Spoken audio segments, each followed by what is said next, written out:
بسم اللہ الرحمن الرحیم. In the name of Allah, the Beneficent, the Merciful.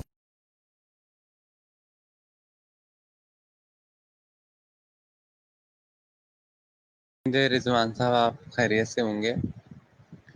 ابھی میں نے آپ کی پوسٹ پڑھی فیس بک پر، جس میں آپ اپنے آن لائن ڈسکشن میں دوبارہ سے پالیٹکس اور پولیٹیشینس وغیرہ کو لانا چاہ رہے ہیں. میرا اس پہ آپ کو ایک ایڈوائس ہے آگے، جیسے آپ مناسب سمجھیں. دیکھیں، اللہ تعالیٰ کے نظام کو اگر آپ سمجھ گئے رہے ہوں اس وقت، یا تھوڑا بہت سمجھنا شروع ہوا ہو آپ کے ذہن میں، تو آپ اس کو اس معاملے میں بھی سمجھیں کہ نظام الہی صرف انفرادی نہیں بلکہ اجتماعی معاملات میں بھی اور لوگوں پر بھی اپنی نظر رکھتا ہے اور اس حوالے سے معاملات کرتا ہے، اور وہ اس سلسلے میں جس کو جب چاہتا ہے اٹھا دیتا ہے، جس کو جب چاہتا ہے صفحہ ہستی سے مٹا دیتا ہے اللہ کے حکم سے. اور آپ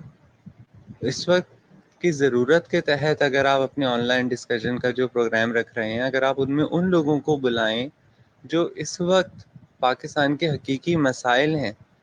حقیقی مسائل پاکستان کے اس پارلیمنٹ کے تھرو یا ان پولیٹیشنز کے تھرو حل ہونے والے نہیں ہیں، کیونکہ ایک مجرم خود کیسے کسی جرم کے ہونے سے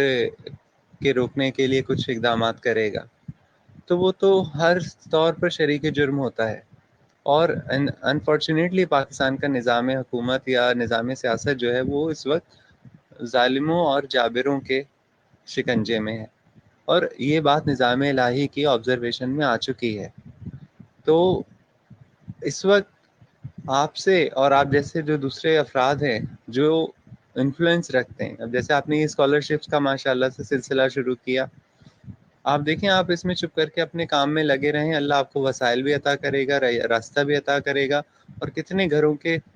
چراغ روشن ہوں گے اور کتنے آگے نسلیں سنوریں گی.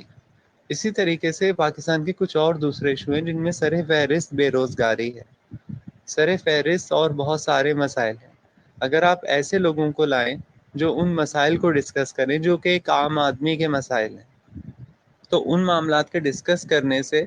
اور ان میں کوشش کریں کہ بجائے حکومت پہ یا اداروں پہ یا ایسے ایکس وائی زی لوگوں پہ تنقید کرنے کی بجائے ایک تعمیری پہلو میں صرف ان چیزوں پہ فوکس کیا جائے جو کہ لوگوں کی اس وقت زندگی میں محال ہو چکی ہیں. ضرورتیں ان کی انصاف کے لحاظ سے ہوں، معاشی لحاظ سے ہوں، یا کسی بھی لحاظ سے ہوں، وہ چیزیں جو ہے ان کی زندگی کا ڈیلی کا سبب بن رہی ہیں، اور افسوس کے ساتھ لوگوں کو خودکشیوں کی طرف مائل کر رہی ہیں.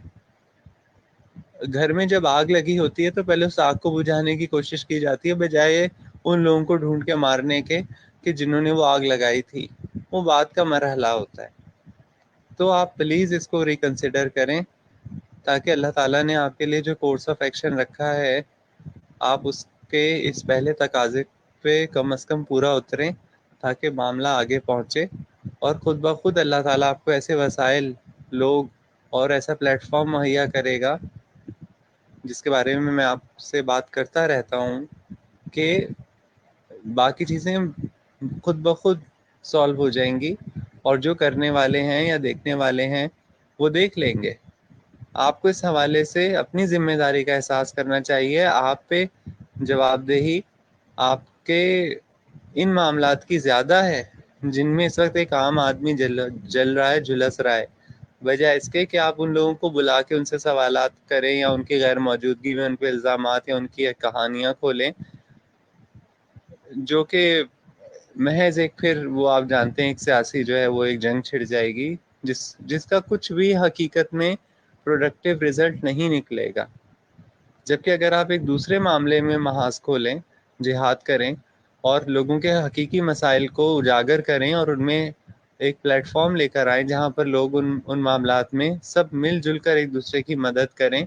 تو آپ یقین جانیں کہ ان لوگوں کی کوئی اوقات ہی نہیں ہے. اللہ تعالیٰ جو ہیں اور ان کا جو نظام ہے وہ دیکھ رہا ہے نا، اس پہ بھروسہ کریں. ظالم و جابروں کو پکڑنے کے اس کے اپنے انداز ہیں، لیکن اہل علم سے بالخصوص وہ جو اللہ سے وابستہ ہونے کی کوششوں میں ہوتے ہیں، ان سے اللہ کا پہلا تقاضا فلاح انسانیت ہوتا ہے، اور فلاح انسانیت میں سب سے پہلی چیز جو ہوتی ہے وہ بھوک ہوتی ہے، روزگار ہوتا ہے۔ آپ دیکھیں جو حضرت عمر رضی اللہ تعالیٰ عنہ اور حضرت عثمان، یہ دو شخصیات جب اسلام لائی ہیں تو اسلام کو جو ملا ہے وہ اس سے پہلے نہیں ملا۔ کیوں؟ کیونکہ ایک شخصیت پاور کی نمائندگی کر رہی تھی، ایک شخصیت دولت کی نمائندگی کر رہی تھی۔ یہ دو چیزیں جب آئیں تو اس میں بالخصوص حضرت عثمان کے شامل ہونے کے بعد آپ دیکھتے ہیں کہ کتنا زیادہ جو ہے وہ ایک پراسپیرٹی آئی ہے نو مسلموں کے لیے، اور اسی چیز نے جو ہے ان لوگوں کو ہمت بندھائی۔ ادروائز بھوکے پیٹ تو آپ لاکھ باتیں کر لیں، علمی باتیں کر لیں، سیاسی باتیں کر لیں، جو بندہ بھوکا ہے، رو رہا ہے، گھر میں 2 وقت کا کھانا ہے، تیسرا نہیں ہے، یا 1 وقت کا کھانا ہے، ماں باپ کے لیے اس کے پاس پیسے نہیں ہیں، اور ایسی بہت ساری دوسری چیزیں، وہ بندہ ہے دین سے بھی بیزار، خدا سے بھی بیزار ہوگا، لوگوں سے بھی بیزار ہوگا، اور یہی وجہ ہے کہ پھر زمین پر فساد برپا ہوتا ہے۔ تو پلیز آپ ریکنسیڈر کریں، ریویو کریں، آگے جیسے آپ ڈیسیجن لینا چاہیں وہ آپ کی مرضی ہے، آپ کا راستہ آپ کے ڈیسیجن ہی متعین کرتے۔ یہی اللہ تعالیٰ کی طرف سے انسان کا امتحان ہوتا ہے، اور انسان اسی طریقے سے اپنی تقدیر معین کرتا ہے۔